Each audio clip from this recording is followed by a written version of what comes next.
Then there's 2021, which that year in film looks like it's going to be phenomenal. Yes. There's 7 major superhero films coming out, not including anything that Sony might be releasing, because I don't know what their agenda is. Right. But there's Shang-Chi and The Legend of the Ten Rings, which I'm not going to try and theorize anything, because I don't have any clue. We know nothing about it, pretty much, other than some casting. Right.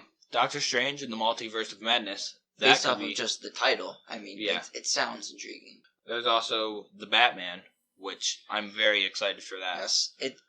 Some roles have been surprising in how they've casted them. Yeah, I wasn't expecting Colin Farrell as Penguin. No.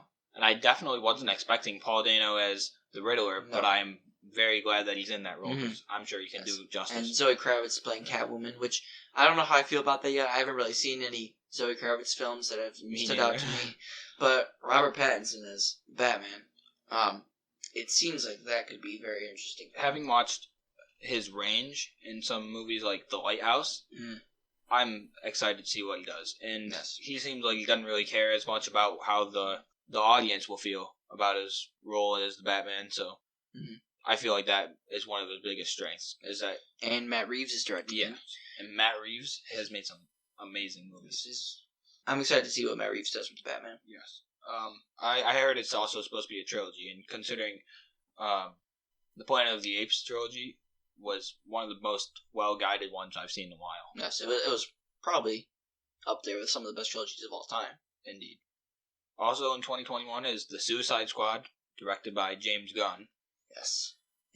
I'm very excited for that, because I like the Suicide Squad comics, and James Gunn is really an amazing director. He's so creative with how he does, with like the most obscure of properties. Like, for instance, Guardians of the Galaxy. He made that into one of Marvel's biggest franchises. Not that many people had even heard of Guardians of the Galaxy before he had worked with that. And sure, people have heard of Suicide Squad, and maybe people will have low expectations because the first film didn't get that great of reviews, but I think it looks like it'll probably be great. Yes. They're going to wrap up filming, I'm pretty sure, in like a month or two. So that should be I'm very excited for that. There's also Spider-Man 3, the sequel to Spider-Man Far From Home. We don't know anything about that, so right. Other than it ended on quite a big cliffhanger.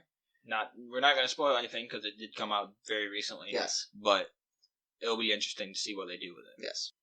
There's also Thor: Love and Thunder is releasing in November of 2021. And that's directed by Taika Waititi again, yes? Yes. And I did like Thor Ragnarok, the original. Or the predecessor, I should say. And I hope that they recapture some of that magic they had. And just a month later is Black Adam, which I don't know how I feel about yet because I haven't seen that much about it. Other than that, Dwayne Johnson's going to be leading it. I've heard this rumor that Dwayne Johnson was going to be in this role since like 2018. I heard it. I've heard it way before that. I think. So it'll be interesting to finally see him play the role that we've heard so long he's going to play for.